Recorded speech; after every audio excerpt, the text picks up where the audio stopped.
Noong dekada 90, isang lumang boarding house sa Maynila ang naging sentro ng takot, kwento kababalaghan.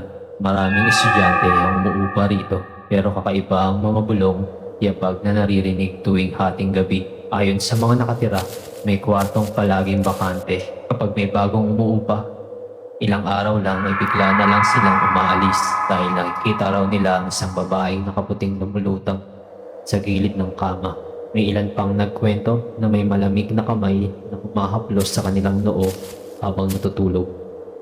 Isang gabi, isang estudyante natagpo ang wala ng malay sa kwartong iyon. Wala siyang sugat o bakas ng karahasan.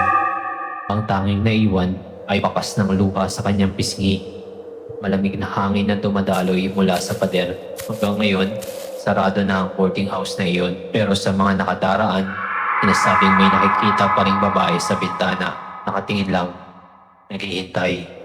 Ito ang isang true horror story, isang kwentong kababalaghan na nananatiling misteryo sa Maynila. Sundan ng alamat at lagim para sa iba pang alamat, multo at paranormal true stories, Philippines.